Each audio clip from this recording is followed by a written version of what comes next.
Our top story today, C.I.T. Group says it will not get government aid as the Obama administration bets the financial system is strong enough to withstand a possible collapse. Treasury Secretary Tim Geithner is in Paris for talks with French officials.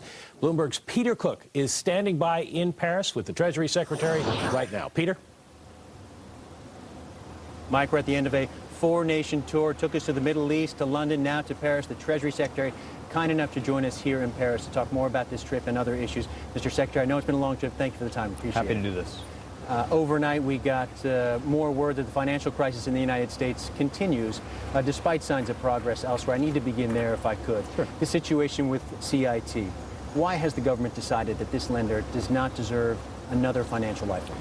Peter, you know, we've been working very closely with the FDIC and the Fed, monitoring developments there very carefully. But I just want to emphasize that we are seeing what I believe are durable, very important signs of not just adjustment and restructuring of our financial system, but greater confidence and stability of the system. Credit markets are improving. We're seeing life start to come back in these markets that basically shut down at the end of last year.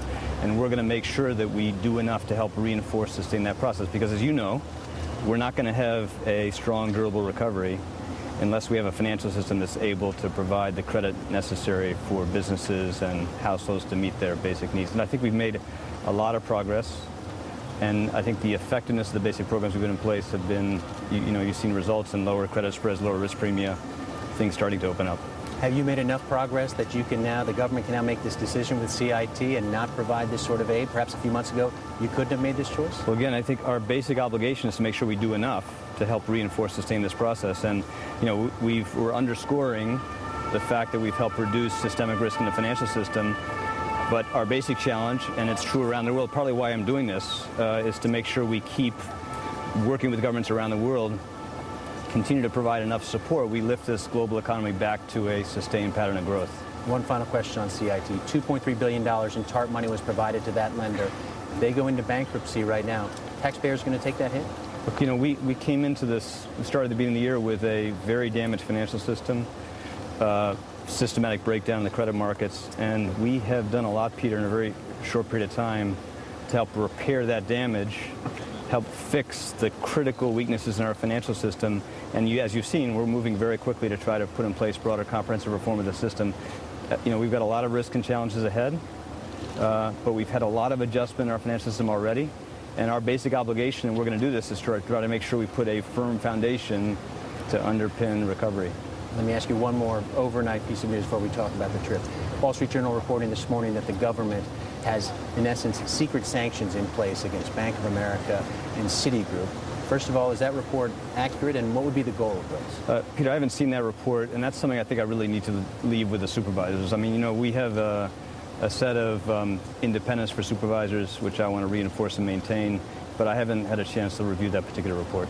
All right, let me ask you about the trip. It was a long trip. You visited a whole host of spots. Started in London, but the big focus was your first visit to the Middle East. And the impression given is that you visited Saudi Arabia, the United Arab Emirates, in part to reassure those Gulf states that the U.S. economic recovery is on track, that the U.S. is a sound investment, if you will, going forward. Is that a fair characterization, and did you succeed? I put it slightly differently.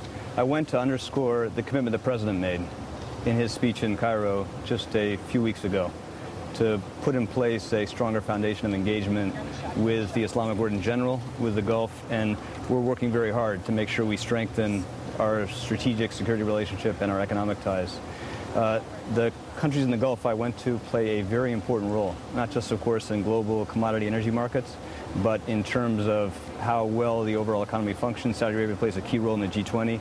And again, we're trying to make sure that we're doing as much as we can to help bring common approaches to solve the major problems. And, the community of nations as a whole depend significantly on our capacity to do that. So that's why I was there. And as I said, I found what I thought was not surprising, but justifiable confidence in the effectiveness of the actions we put in place, the strategy the president's laid out to help, bring the U.S. economy back out of this, help fix the basic problems we inherited. And I think we're making some progress.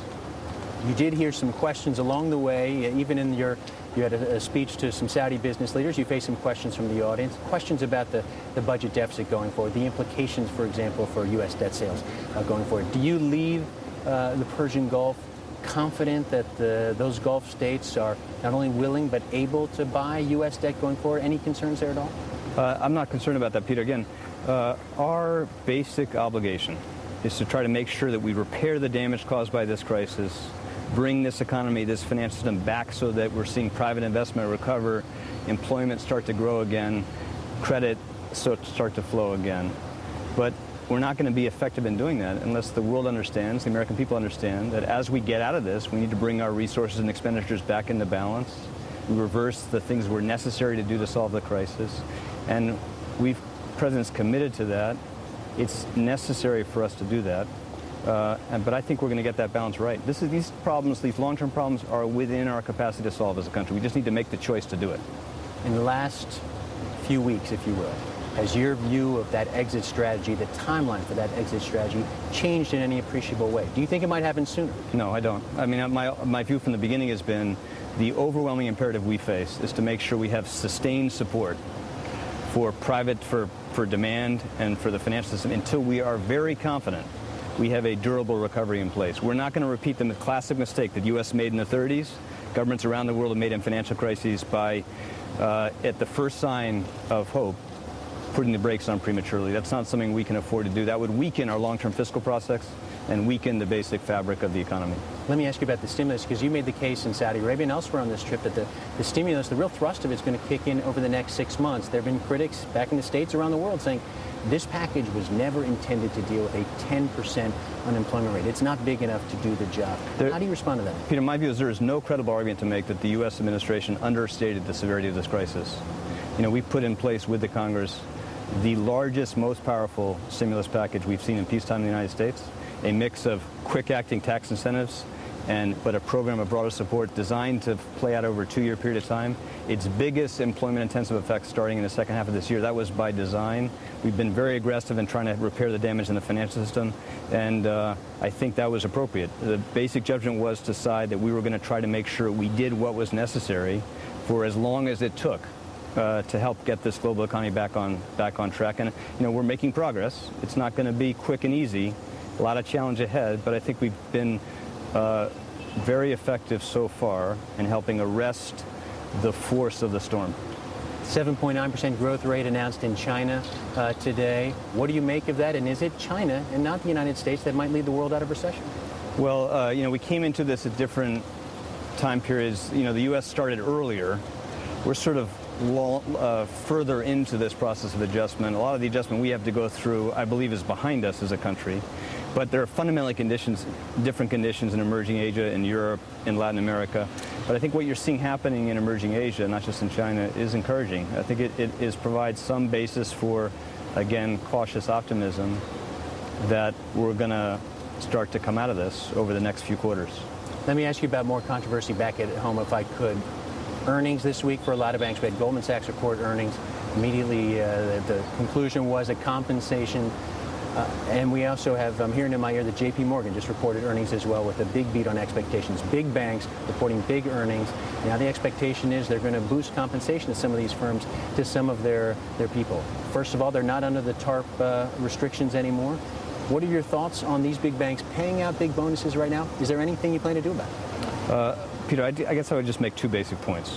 One is what we are generally seeing, I think, across the U.S. financial system are what we should view as welcome signs of stability and repair.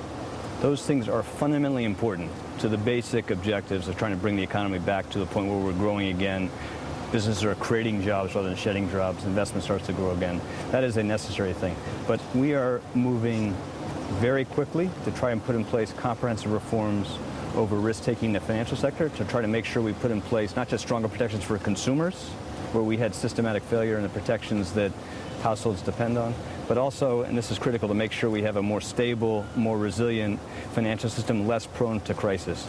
And part of that is going to involve constraints on leverage through capital requirements applied more broadly, but part of it's going to require that you see comprehensive reforms in compensation practices so that compensation is held at risk, is more aligned with long-term risk-taking, and is going to reinforce rather than work against the basic safeguards you need to create a more stable financial system. There's nothing in place right now the government can do to limit these payments going forward, given where these banks are right now? Well, as you know, we don't think it's appropriate for governments anywhere to try to set limits or to provide the details of compensation practices.